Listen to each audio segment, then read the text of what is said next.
안녕하세요. 오늘도 사연 살롱을 찾아주셔서 감사합니다. 한 남자와 두 번째 인생을 살고 있는 50대 여성이에요. 흔히들 그러죠. 사는 게 지옥이라고. 한때 제 인생은 지옥 그 자체였어요. 딸린 식구가 없었다면 바로 인생을 끝내버리고 싶었을 정도로 하루하루가 암담하고 처참하기 그지없었거든요. 그래도 모진 목숨 스스로 거두지 못하고 기를 쓰고 살아보니 제 인생에도 기적이라는 게 일어났지 뭡니까? 이제는 다 지난 얘기로 웃으며 옛 이야기하며 살고 있는 요즘이 얼마나 감사하고 행복한지 모르겠어요. 저는 한부모 가정에서 자랐어요. 엄마는 제가 5살 무렵 집을 나가셨고 아빠 혼자 저를 키우셨죠. 사실 키웠다기보다는 방임했다는 게 맞는 표현일 거예요. 아빠는 엄마에 대한 미움을 제게 풀고 살았던 것 같아요. 이해가 안 가는 건 도망간 아내를 닮은 제가 꼴 보기 싫었으면서도 시설에 보내거나 남의 집에 양자로 보내지는 않았다는 거예요. 그렇다고 애정을 쏟아 키우지도 않았으면서요. 그러니까 아빠와 저는 한 지붕 아래 함께 사는 생물학적 부녀일 뿐이었어요. 어릴 땐 아빠가 참 밉고 싫었는데 돌이켜 생각해보니 도망간 아내가 남긴 딸 자식을 홀로 키워야 했던 아빠 인생도 참 안 됐다는 생각이 들어요. 평범한 직장인이었던 아빠는 엄마가 집을 나간 이후로 술에 빠져 살았어요. 그러다 보니 직장에서도 잘리고 가진 돈도 금세 까먹고 말았죠. 남들은 집을 넓혀갈 때 우리 부녀는 좀 더 싸고 좀 더 허름한 집으로 이사를 다녀야 했어요. 술에 안 취하고 멀쩡한 날에만 막노동을 했던 아빠의 벌이로는 두 식구 입에 풀칠하는 것도 힘들었거든요. 명절이면 부모들이 아이들 새 옷을 사입히잖아요. 그런데 저는 그런 건 꿈도 못 꾸고 살았어요. 복지사들이 가져다주는 헌옷도 감지덕지였으니까요. 언제 누가 입다 버린 옷인지 모를 그 옷들로 더위와 추위를 버티고 동사무소에서 받은 정부미와 동네 아주머니들이 가끔씩 가져다주는 김장김치, 고추장, 된장으로 끼니를 때우곤 했어요. 그나마도 제가 어렸을 때는 밥도 할 줄 모르고 석유 곤로를 켤 줄도 몰라서 아빠가 없으면 하루 종일 굶고 있어야 했죠. 국민학교에 들어가서도 그건 마찬가지였어요. 점심시간이 되면 각종 반찬 냄새로 가득한 교실에서 저는 배고픔을 감추고 꿋꿋하게 그 시간을 버텨내야 했어요. 하루는 같은 반 남자애가 저한테 그러더라고요. 김미정, 너 왜 도시락 안 싸와? 몰라서 묻는 건지 알면서 일부러 묻는 건지 모르겠지만 그 질문에 저는 얼굴이 바알갛게 달아올라 아무 말도 할 수 없었어요. 그러자 옆자리 여자아이가 저 대신 대답을 해주더군요. 정민은 엄마 없잖아. 그러자 질문을 했던 남자아이는 충분한 답을 들었다는 듯 고개를 끄덕이더군요. 그때 그 말은 아직도 제 가슴 깊은 곳에 가시처럼 박혀 있어요. 엄마 없잖아. 그 5글자로 제 인생은 정확히 설명됐거든요. 학년이 올라가면서 성냥을 켤 줄 알게 되고 골로를 사용할 수 있게 되자 비로소 저는 점심시간에 도시락을 싸갈 수 있었어요. 반찬이라고 해봐야 동네 아주머니가 가져다준 김치의 장아찌가 고작이었지만요. 그래도 그 초라한 도시락 덕분에 남들 밥 먹는 시간에 같이 어울릴 수 있어서 얼마나 다행이었나 몰라요. 제가 다니던 국민학교 옆에는 재래시장이 있었어요. 그래서 저희 학교 아이들은 방과 후에 다들 재래시장으로 달려갔죠. 거기엔 엄청 맛있는 떡볶이집이 있었거든요. 커다란 사각판에 보글보글 끓고 있는 떡볶이에 김말이, 야끼만두, 못난이 만두가 먹음직스럽게 놓여있는 집이었죠. 장판이 깔린 긴 나무 의자에 다닥다닥 붙어 앉은 국민 학생들은 초록색 플라스틱 접시에 담긴 떡볶이를 맛있게 먹어댔어요. 모르긴 해도 그 집에서 떡볶이를 먹어보지 않은 사람은 저뿐이었을 거예요. 떡볶이를 사 먹을 만큼 저희 집 살림은 넉넉지 않았으니까요. 그런데 저랑 같이 하교를 하던 친구들 때문에 할 수 없이 저도 그 집 떡볶이집에 가게 된 거예요. 돈이 한 푼도 없었던 저는 아이들이 떡볶이를 다 먹을 때까지 옆에서 지켜봐야만 했죠. 그런 제가 신경이 쓰였는지 떡볶이 아줌마는 맛이나 보라며 그릇에 떡볶이를 조금 담아주셨어요. 저 돈 없어요. 상관없어. 맛보기는 돈 안 받으니까. 난생 처음 떡볶이를 먹어본 저는 매콤달콤한 그 맛에 홀딱 빠지고 말았어요. 접시에 코를 박고 국물까지 깔끔하게 핥아먹을 정도로요. 떡볶이를 다 먹고 친구들과 집으로 돌아가려는데 떡볶이집 아주머니가 저만 살짝 부르시더라고요. 앞으로는 떡볶이 먹고 싶으면 빈병 하나씩 가져와. 소주병이든 맥주병이든 상관없으니까. 다른 친구들한테는 비밀로 하고. 정말 그래도 돼요? 그럼 슈퍼에서도 빈병 가져가면 돈으로 바꿔주잖니. 그러니 돈 대신 떡볶이로 받는다 생각하면 되지 않을까? 그때까지 빈병이 돈이 된다는 걸 몰랐던 저는 신세계를 본 기분이었어요.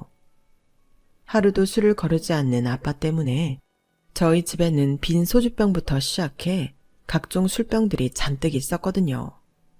그게 다 돈이 되는 거였다니 순간 부자가 된 기분이었어요. 그 후로 저는 아빠가 마시고 난 빈 소주병으로 떡볶이를 바꿔 먹게 되었어요. 철이 들고서야 아주머니가 나를 위해 손해도 감수하며 그런 일을 했다는 걸 알게 되었죠. 고학년이 되고부터는 더 이상 빈병을 들고 떡볶이집을 찾지는 않았지만 이미 아주머니와는 많이 친해져서 가게가 바쁠 시간에는 옆에서 일도 도와드리곤 했어요. 아주머니는 김치며 밑반찬 같은 것들을 챙겨주시곤 했고요. 물론 제가 먹는 떡볶이는 늘 공짜였죠. 아주머니한테는 저보다 4살 많은 아들이 있었는데 장사를 마치고 가게를 정리할 때면 아들이 찾아와 아주머니를 모셔가곤 했어요. 그러다 보니 저도 그 오빠와 자주 마주치게 되었고 오빠 동생으로 지내게 되었죠. 저희 집 사정을 알고 있는 아주머니는 제가 2차 성징 이후 여성용품이 필요하게 됐을 때도 엄마 대신 생리대도 사주시고 속옷도 사주셨어요. 저희 아빠는 남자라서 그런 걸 잘 모르기도 했고 딱히 제게 관심이 없었기 때문에 아주머니가 없었다면 정말 난감할 뻔했죠. 술에 빠져 살던 아빠는 일하는 날이 점점 줄어들었어요. 술에 취해 사는 사람을 공장에서 써줄 리가 없었으니까요. 일이 없으면 홧김에 술을 마시고 어쩌다 일을 나갔다 오면 그날 번 돈으로 술을 사 마시곤 했죠. 술이 취한 아빠는 늘 엄마 욕을 했어요. 나날이 엄마를 닮아가는 저를 향해 엄마한테 못했던 욕설을 퍼부으시면서요. 당시 제 소원은 아빠가 하루빨리 없어지는 거였어요. 차라리 아빠가 없으면 정부 지원금도 받을 수 있고 그 돈으로 지금보다 나은 생활을 할 수 있을 것 같았거든요. 그런 나쁜 소원 때문이었을까요? 고등학교 1학년 여름방학을 며칠 앞둔 어느 날 아침 일찍 일을 나갔던 아빠가 뺑소니 차량에 치여 세상을 떠나신 거예요. 내 인생에 도움이 안 되는 사람이라고 생각했던 아빠가 세상을 떠나자 그동안 아빠 그늘에서 사느라 몰랐던 냉혹한 현실이 눈앞에 펼쳐지더군요. 장례식장에 모인 아빠 형제들이 마치 저를 공 돌리듯 서로에게 떠넘기기 바빴거든요. 기집애가 나이가 있어서 시설에서도 안 받아주겠다고 하는데 그럼 어떡해? 우리 중에 그나마 형편이 좋은 큰오빠가 맡아야지. 어머 아가씨, 무슨 말을 그렇게 해요? 우리가 형편이 낮긴 뭐가 나아요? 이 사람 쥐꼬리만한 월급으로 우리 5 식구 먹고 사는 것도 벅찬데 어떻게 조카까지 맡아서 키우란 말이에요? 난 못해요. 난 죽어도 못해. 그렇게 조카가 불쌍하면 아가씨가 키우면 되겠네. 아가씨는 자식도 아들 하나뿐인데 애 하나 더 키운다고 힘들 것도 없지 뭐. 언니, 우리 집 사정 뻔히 알면서 어떻게 이래요? 나는 뭐 불쌍한 내 조카를 큰오빠 집에 보내고 싶어 이러는 줄 알아요? 상황이 안 되니까 그러는 거잖아요. 죽은 사람은 말이 없는데 산 사람들은 참 말도 많더라고요. 결국 큰엄마의 반대로 저는 잘 사는 큰 집이 아닌 가난한 고모 집에 가서 살게 되었어요. 어차피 곧 방학이라서 새학기에 맞춰 고모 집 근처 고등학교로 전학을 하기로 하고 일단 제 집만 빼서 고모 집으로 향했어요. 아빠랑 살던 집은 새로 세입자가 들 때까지 잠시 비워두기로 했고요. 고모 집은 아빠랑 제가 살던 집보다는 컸지만 살림이 그리 넉넉한 집은 아니었어요. LPG 가스 배달을 하는 고모부와 식당 일을 하는 고모는 하루 종일 집을 비웠고 집에는 저와 1살 위 사촌오빠 뿐이었어요. 사촌오빠는 소위 말하는 날라리로 고1 때 학교에서 퇴학을 당하고 집에서 놀고 있는 상황이었죠. 고모부랑 고모부가 일을 나가시면 사촌오빠 친구들이 집에 놀러 오곤 했는데 하나같이 질이 나쁜 사람들 뿐이었어요. 온 집안에 담배 연기를 뿜어대며 이상한 비디오나 보고 때로는 술까지 마시기도 했죠. 그래서 오빠 친구들이 올 때면 저는 방문을 걸어 잠그고 방 밖으로 일절 나가지 않았어요.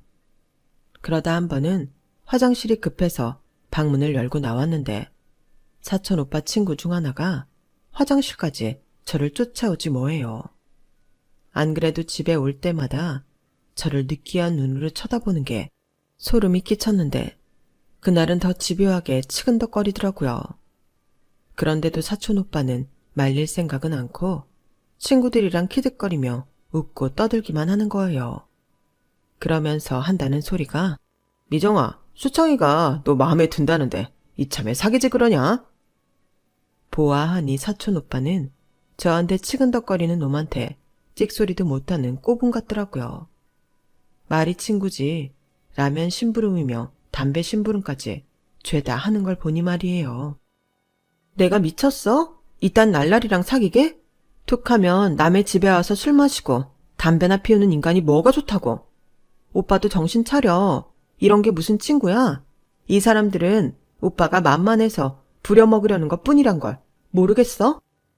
오빠를 친구라고 생각도 않는다고. 그러자 킬킬거리고 있던 사촌 오빠가 벌떡 일어나 제 머리채를 잡았어요. 이게 죽으려고? 부모도 없는 구하년이 불쌍해서 받아줬더니 어디서 까불어? 네가 맞아 봐야 정신을 차리지. 사촌 오빠는 있는 힘껏 저를 밀쳤어요. 그런데 하필 떠밀려 넘어지던 제가 TV 선반 모서리에 머리가 찍히고 만 거예요. 그 바람에 바닥엔 붉은 피가 뚝뚝 떨어졌죠. 그걸 본 사촌 오빠와 친구들은 겁을 먹고는 서둘러 집 밖으로 도망을 쳤어요. 저는 정신이 혼미해진 상태에서 119에 전화를 걸었고 잠시 뒤 구급대원들에 의해 병원으로 이송이 됐어요. 뒤늦게 연락을 받고 달려온 고모는 제 상태 확인도 하기 전에 소리 죽여 이 말부터 하더군요. 네가 혼자 넘어지다 다친 거야. 알았지? 우리 민석이는 아무 상관없는 거라고. 경찰이 물으면 꼭 그렇게 대답해야 돼. 자기 아들이 밀어서 제 머리가 깨졌는데도 고모는 아들 걱정뿐이었어요. 그제야 실감이 나더라고요. 내가 부모 없는 고아라는 게요. 결국 그날 일은 제 실수에 의한 사고로 마무리 지어졌어요. 응급처치를 받고 고모와 함께 집으로 돌아오는데 고모가 그러더라고요. 날 미워해도 할 수 없어. 팔은 안으로 굽는다고. 조커보다는 내 새끼가 먼저니까.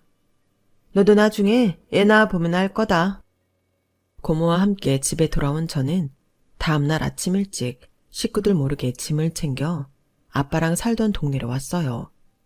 하지만 집 열쇠를 고모가 가지고 있다는 걸 깜빡해서 난감하게 됐지 뭐예요. 집에도 못 들어가니 막상 갈 곳이 없어서 주변을 서성이다가 재래시장으로 향했어요. 영업시간 전이라서 시장 안은 캄캄했어요. 물건을 들이고 있는 생선가게랑 채소가게만 불이 켜져 있더라고요. 떡볶이 아줌마 가게는 불이 꺼져 있었죠. 장사를 하기엔 아직 이른 시간이었으니까요. 딱히 갈 곳이 없었기에 아줌마 가게 의자에 걸터 앉아 잠시 잠이 들었는데 누군가 제 어깨를 흔들더라고요. 떡볶이 아줌마였어요. 아줌마를 보자 참았던 눈물이 터져나와서 아이처럼 엉엉 울어댔죠. 한참을 울고 난 후에야 그동안 있었던 일들을 털어놓을 수 있었고 제 얘기를 들은 아줌마는 얼굴을 울그락불그락거리며 화를 내셨어요. 뭐 이런 인간들이 다 있어. 아무리 지 자식이 중해도 그렇지. 사람을 이 꼴로 만들어 놓고는 사과도 안 해? 내 자식이라고 무조건 감싸는 게 능사가 아니야. 부모가 그따위로 구니까 자식 새끼가 그 모양이지.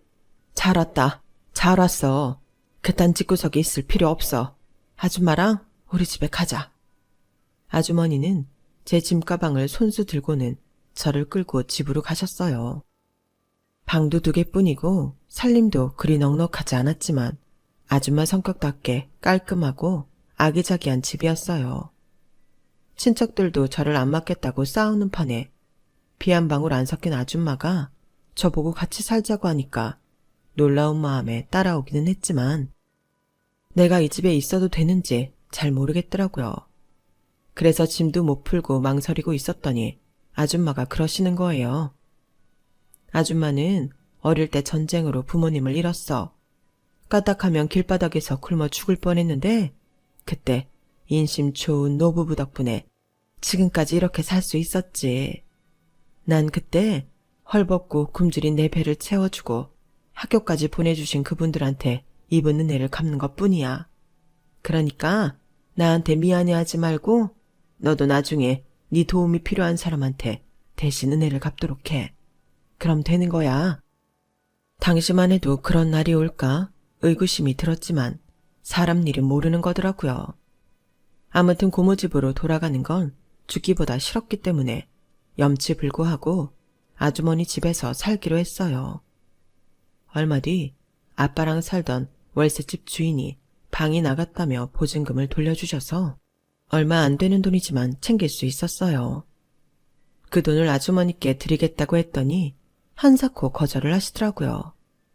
살면서 돈 쓸 일이 한둘이겠냐며 그 돈만큼은 눈치 보지 말고 필요할 때 쓰라고 하셨죠. 아주머니 집에 살면서 난생 처음 사람답게 살 수 있었어요. 집밥이 정서적 허기까지 채워준다는 것도 그때 알게 되었죠. 아주머니랑 오빠랑 가족처럼 살았던 저는 성인이 되고도 그 집에서 쭉 함께 살게 됐어요. 어쩌다 보니 오빠랑 눈이 맞아서 결혼까지 하게 되었거든요. 처음엔 아주머니께서 반대하시지 않을까 걱정이 컸어요. 불쌍해서 딸처럼 데리고 살아주는 것과 며느리로 받아들이는 건 다른 거니까요. 그래서 어떻게 말씀드려야 하나 고민이 많았는데 아주머니께서 먼저 말을 꺼내주시더라고요. 니들 사귄 지도 꽤 되지 않았니? 슬슬 결혼 생각도 해야 하지 않아? 어지간하면 너희가 말 꺼낼 때까지 모른 척하고 기다리라고 했는데 아무리 기다려도 소식이 있어야지. 설마 연애만 하다가 결혼은 딴 사람이랑 할 생각인 거니? 아니에요. 전 오빠 말고 다른 사람이랑 결혼할 생각 없어요. 그보다 며느리로 저 괜찮으세요? 안 괜찮으면 결혼 안 하려고? 그리고 네가 어때서? 내가 너랑 알고 지낸 세월이 얼만데 널 모르겠니? 착하고 생활력도 강하고 무엇보다 나랑 잘 통하잖니? 네가 내 며느리가 되어준다면 나야 더 바랄 게 없지. 지금까지 살아온 것처럼 우리 앞으로도 그렇게 살자. 시어머니고 며느리고 그런 거 말고 그냥 엄마랑 딸처럼 살자고. 이런 날이 오려고 너랑 내가 만나게 됐던 게 아닌가 싶다. 학교 앞 떡볶이집 아줌마로 만나서 시어머니가 된 저희 어머님은 세상을 떠나시는 그날까지도 제 엄마셨어요. 얼굴도 기억이 안 나는 친모한테 받을 수 없었던 모정을 제게 주신 분이니까요. 어머님이 돌아가신 이후 어머님의 떡볶이 가게를 어떻게 할까 고민을 했는데 고등학교에 다니던 아들 녀석이 그러는 거예요. 할머니 떡볶이집이 사라지면 슬플 것 같아. 나도 그렇고 내 친구들도 할머니 떡볶이 먹고 자랐잖아. 그냥 엄마가 떡볶이집 하면 안 돼? 할머니 옆에서 엄마도 오래 일했으니까 할머니 손맛 그대로 할 수 있잖아. 딱히 어머님한테 떡볶이 레시피를 배웠던 건 아니었지만 직장을 다니면서 틈틈이 어머님 가게 일을 도왔기 때문에 못할 것도 없다 싶었어요. 나이 때문에 직장에서 눈치도 많이 받고 있는 상황이라 우리 아들 말에 마음이 동한 것도 있고요. 남편도 제가 원한다면 해보라고 해서 큰맘 먹고 어머님 가게를 잇기로 했죠. 가게를 찾는 손님들마다 할머니는 어디 가셨냐고 묻는 바람에 한동안은 어머님의 부고를 전하느라 바빴어요. 어머님이 안 계시니 단골 손님들이 떨어져 나갈까 걱정했는데 다행히 손맛이 비슷해서 그랬는지 찾는 분들은 계속 찾아주시더라고요. 어머님이 하실 때는 연세가 있으셔서 영업시간이 짧았는데 제가 맡고부터는 영업시간도 길어져서 매상도 확실히 많이 늘기도 했고요. 직장을 다닐 때보다 수입도 늘고 남 눈치 안 보고 돈 벌 수 있으니 떡볶이집을 하길 잘했다는 생각이 들더군요. 비록 어머님은 세상을 떠나셨지만 하루하루 어머님 손때가 묻은 가게에서 어머님 손맛에 길들여진 손님들을 만나는 것도 꽤 의미 있는 시간이었어요. 그렇게 몇 년을 장사하는 재미에 빠져 살았는데 생각지 못한 시련이 찾아왔지 뭐예요. 평소처럼 출근을 했던 남편이 회사에서 쓰러졌다는 연락이 온 거예요. 전화를 받고 병원에 달려가 봤더니 의식도 없이 중환자실에 들어가 있더라고요. 환자실은 마음대로 면회도 안 돼서 면회 시간이 되고서야 남편을 볼 수 있었어요. 병명은 뇌출혈이었어요. 회사 화장실에 쓰러져 있는 걸 부하 직원이 발견하곤 곧바로 병원으로 실려오긴 했는데 며칠이 지나도록 의식을 차리지 못하는 거예요. 의사 말로는 경막하 출혈이라서 뇌압이 내려가면 깨어날 수 있을 거라고는 했지만 눈조차 못 뜬 채 누워있는 남편을 보니 1분 1초마다 피가 마르는 기분이었어요. 거기다 남편 회사에서는 어떻게든 책임을 면하려고 집요하게 모든 걸 제 남편 탓으로 돌리려고 하더군요. 병원에 찾아온 남편의 직장 상사는 뜬금없이 제 남편의 업무 실책을 거론하며 회사의 피해가 엄청나다는 개소리만 짓거리다 돌아갔고 법무팀에서 나온 사람은 약간의 위로금 외에는 줄 수 없다고 돈 얘기만 하다 돌아갔어요. 직장에서 직원이 쓰러졌는데 누구 하나 위로 한마디 해주는 사람이 없더군요. 그런데 늦은 밤 병원에 찾아온 여직원 하나가 뜻밖의 말을 해주었어요. 실은 과장님이 권고사직 대상자에 올라서 한 달 전부터 퇴사 강요를 받으셨어요. 책상도 아예 빼버리고 업무에서도 배제된 상태였는데 아마 그 일 때문에 많이 힘드셨을 거예요. 제가 이런 얘기한 건 비밀로 해주세요. 부서 사람들이 병문안도 못 오는 것도 회사에서 알면 피해 입을까봐 그러는 거예요. 입사할 때부터 과장님께는 도움도 많이 받았던 터라 모른 척 할 수 없어서 오긴 했지만 실은 저도 좀 겁이 나긴 해요. 그제야 회사 측이 왜 그렇게 차갑게 나왔는지 알 것 같았어요. 단순한 병문안이 아니라 자신들이 저지른 짓을 덮으려고 미리 선수를 쳤던 거예요. 모르면 모를까 알고도 가만히 있을 수는 없었지만 당장은 남편이 깨어나길 기다리는 게 우선이었어요. 다행히도 남편은 며칠 뒤 의식을 차렸지만 후유증으로 한동안 재활치료를 받아야 했어요. 사람 마음이 참 간사한 게 처음엔 남편이 깨어나 준 것만으로도 감사했지만 시간이 지나자 오히려 화가 나더라고요. 멀쩡하던 사람이 하루아침에 몸도 혼자 못 가누고 말도 제대로 못하게 되었으니까요. 그래서 남편이 다니던 회사에 소송을 걸었어요. 내 남편의 명예를 위해서라도 이번 일에 대해 제대로 짚고 넘어가야겠다 생각했거든요. 회사에서는 제가 돈독이 올라서 병든 남편 앞세워 돈 뜯어낼 요량으로 무리한 소송을 진행한다고 비난하더군요. 군입대를 앞둔 아들은 자신이 없는 동안 혼자 회사와 싸워야 하는 엄마가 안쓰러웠는지 소송을 말리기도 했고요. 엄마가 걱정돼서 그러는 거라면 걱정할 거 없어. 네 아빠를 위해서라도 엄마는 끝까지 싸울 거니까. 내가 그동안 이보다 더한 상황도 버텨냈는데 고작 이깟 일에 무릎 꿇을 것 같아? 어림도 없어. 말은 그렇게 했지만 저라고 겁이 안 났겠어요. 가진 게 없으니 유능한 변호사를 선임할 수도 없을 거고 그에 반해 회사는 전담 법무팀까지 있으니 계란으로 바위치기인데요. 그래도 모든 걸 내 남편 잘못으로 떠넘기는 회사를 용서할 수 없더라고요. 그래서 소송을 진행했는데 예상대로 돈이 문제였어요.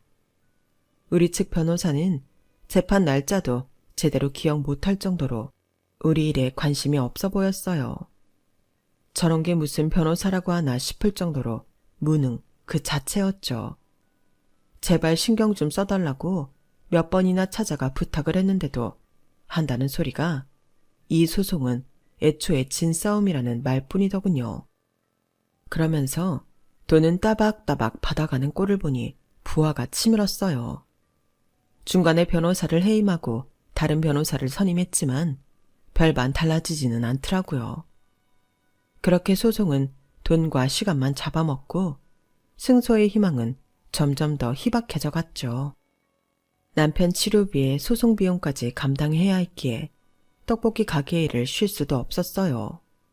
거기다 남편 병수발도 병행해야 했죠.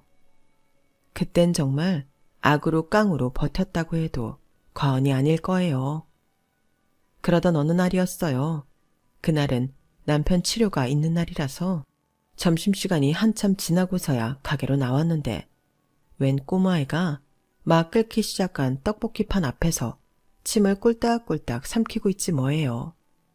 딱 봐도 배가 무척 고픈 것 같았어요. 어쩌니? 이제 막 끓어서 10분 정도 더 있어야 되는데 기다렸다 먹고 갈래?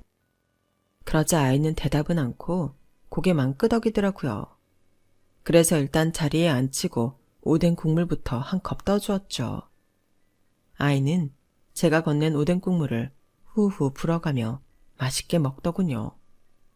드디어 떡볶이가 다 됐길래 튀김도 섞어주려냐고 물었더니 손가락으로 야끼만두를 가리키더라고요. 오래 기다렸으니까 아줌마가 계란은 서비스로 줄게. 떡볶이 접시를 아이 앞에 놓아주었더니 허겁지겁 떡볶이를 먹기 시작하더라고요. 제 입에 조금 매웠는지 연신 오뎅 국물을 홀짝이면서요. 한동안 정신없이 떡볶이를 입에 넣던 아이는 접시에 담긴 국물까지 싹 마시고는 접시를 내려놓았어요. 그런데 떡볶이를 다 먹고도 돈 낼 생각은 않고 제 눈치만 살피지 뭐예요. 그제야 아이가 입고 있는 옷차림이며 행색이 눈에 들어왔어요. 목이 늘어날 대로 늘어난 티셔츠에 발목까지 댕강 올라온 바지 밑단, 언제 감았는지 모를 정도로 떡이 진 머리카락까지 부모의 손길이 닿지 않은 흔적들이 말이죠. 순간 어린 시절 제 모습이 떠올랐어요. 술에 취해 딸 자식 끼니도 챙겨주지 않았던 아빠와 함께 살던 그 시절의 제 모습이요. 불현듯 돌아가신 시어머니가 했던 말이 떠오르더라고요. 언제가 도움이 필요한 사람을 만나게 되거든 내가 받은 은혜를 그 사람한테 베풀려고 했던 그 말이요. 그런 날이 오지 않을 거라고 생각했는데 정말 그 순간이 찾아온 거였죠. 저는 아이가 상처받지 않게 하려고 일부러 거짓말을 했어요. 떡볶이 값은 안 내도 돼. 아줌마는 첫 손님한테는 돈을 받지 않거든. 네가 오늘 우리 가게 첫 손님이었어. 운이 좋았다 얘. 앞으로도 떡볶이 먹고 싶으면 언제든지 와. 넌 첫 손님이니까 매일매일 공짜야. 그러자 아이가 눈을 동그랗게 뜨고는 정말이냐고 되물었어요. 그럼 설마 아줌마가 너처럼 어린애한테 거짓말을 하겠니? 아줌마는 약속은 꼭 지키는 사람이니까 한번 믿어봐. 아이는 잔뜩 상기된 표정으로 인사를 하고는 돌아갔어요. 그리고는 다음 날도 그 다음 날도 매일 비슷한 시간에 가게를 찾아와 떡볶이를 먹고 갔죠. 그런데 아이를 볼 때마다 그런 생각이 들더라고요. 저 또래 애라면 학교에서 수업받을 시간인데 어떻게 밖에 돌아다닐까 하고 말이에요. 그래서 하루는 아이한테 넌지시 물었어요. 얘, 너는 몇 학년이니? 요 앞에 있는 초등학교 다녀? 그러자 아이가 고개를 저으며 그러더군요. 난 학교 안 다녀요. 몇 살인지는 나도 몰라요. 그게 무슨 소리야? 몇 살인지 모른다니. 너희 엄마나 아빠가 안 가르쳐 주셨어? 나 엄마 아빠 없는데? 그 말의 순간 목이 콱 막히는 것 같았어요. 난 할아버지랑 살아요. 아이 말에 따르면 자기는 할아버지랑 둘이 사는데 얼마 전부터 할아버지가 많이 아프셔서 일을 못하고 있다고 했어요. 할아버지랑 같이 폐지 줍는 일을 하고 살았는데 일을 못하니 집에 먹을 것도 떨어진 상태라고요. 가끔 사람들이 찾아와 먹을 걸 주고 가기는 하지만 그걸로는 두 사람이 먹고 살기 힘든 모양이더라고요. 그 말을 들으니 가만히 두고 볼 수만은 없어서 아이를 따라 집으로 찾아갔어요. 아이가 할아버지와 산다는 반지하 입구에는 폐지가 잔뜩 쌓여 있었어요.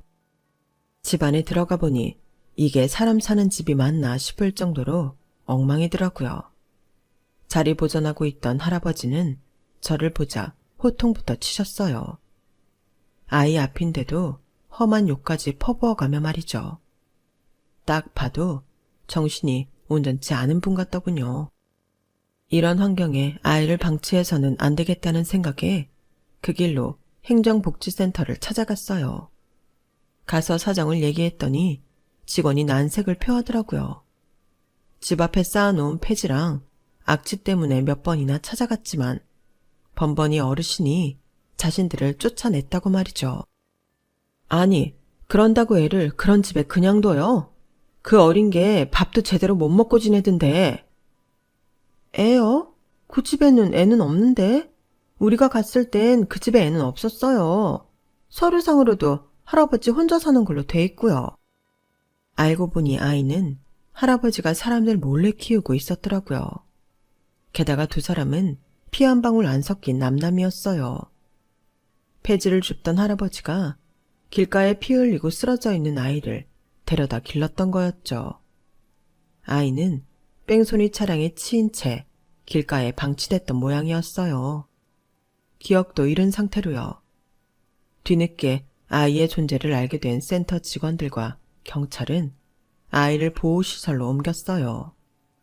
부모 찾는 일은 차차 진행할 거라고 하더군요. 아이가 부모를 찾게 되거든 제게도 알려달라는 부탁을 하고는 돌아왔어요. 아이를 보호시설에 두고 저도 왔다 갔다 같이 돌보며 지내길 1년이 지난 어느 날이었어요. 떡볶이 한 판을 다 팔고 두 번째 판을 끓이고 있는데 건너편 두부가게 사장님이 그러는 거예요. 웬 놈의 차가 줄줄이 시장 입구를 막고 있는 건지 원? 혹시 근처에 연예인이나 국회의원이 왔나? 떡볶이 아줌마, 혹시 무슨 소식 들은 거 있어? 글쎄요, 전 모르겠는데요. 왜요? 무슨 일 있어요? 검은 세단이 시장 앞에 잔뜩 와 있어. 되게 유명한 사람이 시장에 왔나 봐. 성화철도 아닌데 누가 온 거지? 그때였어요. 꼬마의 목소리가 들리더라고요. 저기에요. 저 떡볶이집이요. 소리가 나는 곳으로 고개를 돌려보니 그 아이가 서 있더라고요. 예전과는 달리 깔끔하고 예쁜 옷차림을 하고 말이죠. 아이 뒤로는 명품으로 쫙 빼입은 남녀가 걸어오고 있었어요. 저희 가게로 달려온 아이는 환하게 웃으며 아줌마, 나 엄마 아빠 찾았어요. 예전 기억도 많이 돌아왔고요. 어깨를 으쓱거리며 신나서 어쩔 줄 모르는 아이를 보니 제가 다 기쁘더군요. 아이 부모는 자기 애를 돌봐줘서 고맙다고 인사를 했어요. 애 엄마는 눈물을 글썽이며 말했죠. 아주머니 아니었으면 우리 애 영영 못 찾았을 거예요. 아주머니가 우리 가족을 살리셨어요. 제가 뭘 한 게 있나요? 고작해야 떡볶이 몇 그릇 먹인 것 뿐인데 같이 자식 키우고 사는 처지니 그냥 모른 척할 수 없었던 것 뿐이에요. 지금이라도 부모를 찾을 수 있어서 제가 더 기쁘네요. 아이 아빠는 혹시 필요한 게 있으면 말해달라고 하더군요. 아이를 키워준 할아버지도 자신들이 시설 좋은 요양원으로 보내드렸다고요. 원한다면 번듯한 가게 하나 차려드려도 되겠냐고 하길래 염치불구하고 제가 바라는 걸 말했죠. 다른 건 필요 없고 혹시 유능한 변호사 좀 알고 계시면 소개 좀 해주세요. 그랬더니 애 아빠가 무슨 일 때문에 그러냐고 묻더라고요. 그래서 저희 집 사정을 얘기했죠. 그러자 잠깐 전화 좀 하고 오겠다고 시장 밖으로 나가더니 잠시 뒤 돌아와 그러는 거예요. 오늘 중으로 변호사가 여기로 찾아올 겁니다. 유능한 분이니 소송 진행 잘해드릴 거예요. 대략적인 상황을 얘기했더니 승소할 자신이 있다고 그러네요. 그러니 걱정 않으셔도 될 겁니다. 아직 재판 결과가 나온 건 아니었지만 그 말을 들으니 막혔던 속이 뚫리는 기분이었어요. 아이 아빠가 소개해준 변호사는 그동안 만나봤던 변호사들과는 차원이 다를 정도로 유능한 분이었어요. 덕분에 우리는 승소를 할 수 있었고 회사로부터 상당한 위자료를 받을 수 있었죠. 아이 아빠는 자신이 변호사 비용을 대주려고 했는데 저희가 승소하는 바람에 상대 측에서 그 돈을 물게 됐으니 다른 걸로 보상을 하겠다고 하더군요. 몇 번이나 사양을 했지만 기어이 가게자리를 얻어주었어요. 그렇게라도 해야 자신들이 마음 편히 살 수 있을 것 같다면서요. 그렇게 아이 부모가 얻어준 가게에서 장사를 하게 된 것도 벌써 10년이 다 됐네요. 그때 우리 가게에 찾아와 떡볶이를 얻어먹었던 아이는 현재 명문대생이 되었어요. 아직도 우리 가게에 찾아와 떡볶이를 먹고 갈 정도로 저희 집과는 가깝게 지내고 있죠.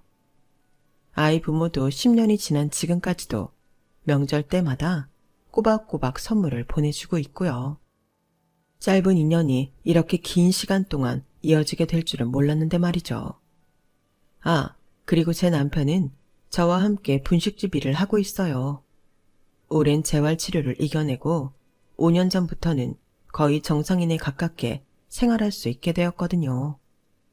아들 녀석은 장가를 가서 아들, 딸 쌍둥이를 키우고 있는데 어찌나 자식 자랑을 하는지 팔불출이 따로 없어요. 오죽하면 며느리가 자기 남편이지만 가끔은 창피해 못 살겠다는 말까지 한다니까요. 사는 게 지옥 같았던 제 인생은 좋은 인연들로 인해 화사한 꽃밭처럼 변해버렸어요.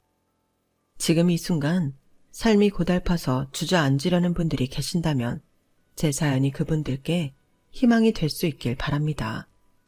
지금까지 제 사연을 들어주셔서 감사합니다. 건강하세요. 여러분, 사연 댓글에 응원과 현명한 조언 부탁드려요. 좋아요와 구독은 저에게 큰 힘이 됩니다. 오늘도 좋은 일 가득하세요.